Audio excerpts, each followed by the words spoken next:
سب سے پہلے قلم، کپڑے اور ہتھیار بنا کر انسانیت کے لیے ترقی کے راستے ہموار کیے، لیکن آپ پر جو صحیفہ نازل ہوا اسے بائبل سے الگ کیوں کر دیا گیا؟ دی بک آف اینوک ایک ایسا صحیفہ جو شاید دنیا کی سب سے پراسرار کتابوں میں ایک ہے، کیونکہ اس کتاب میں اس کائنات کی پیدائش، حضرت آدم علیہ السلام کے زمانے کے پراسرار کہانیاں اور ایسے راز لکھے ہیں جو شاید ہمارے پڑھے گئے تاریخ سے مل نہیں کھاتے۔ کیا واقعی حضرت ادریس علیہ السلام نے خلائی مخلوق سے جنگ کر کے انسانیت کو بچایا تھا؟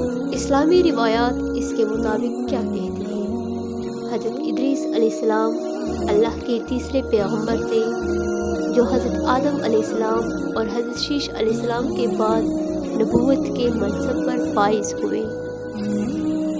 آپ کی پیدائش قدیم شہر بابل میں ہوئی۔ روایتوں کے مطابق حضرت ادریس نے دنیا میں لوگوں کو سب سے پہلے لکھنے، پڑھنے اور تعلیم حاصل کرنے کا درس دیا۔ آپ کا زیادہ تر وقت درس و تبلیغ میں گزرتا تھا، چنانچہ لوگ آپ کو ادریس یعنی درس دینے والا کہہ کر پکارنے لگے۔ آپ علیہ السلام حضرت شیش کے 5ویں نسل سے تعلق رکھتے تھے۔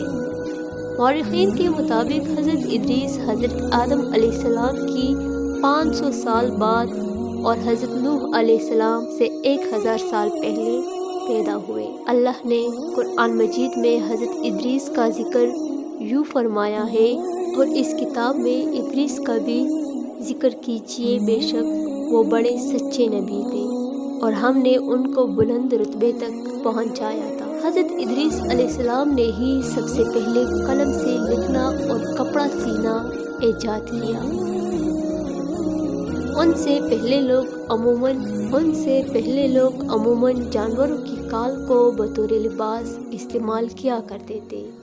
حضرت ادریس وہ پہلے انسان تھے جنہیں علم نجوم اور علم الحساب یعنی ایسٹرالوجی اور میتھمیٹکس کا علم بطور معجزہ عطا کیا گیا تھا۔ کہا جاتا ہے کہ آپ کو 72 زبانوں کا علم تھا اور دنیا کی تمام قدیم بنیادی زبان مثلاً عربی، سریانی، لاطینی، یونانی، عبرانی اور مصری زبان کی بنیاد آپ نے ہی رکھی تھی۔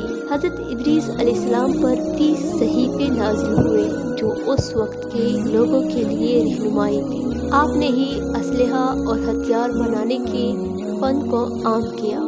حضرت ادریس علیہ السلام نے 365 سال کی عمر پائی تھی۔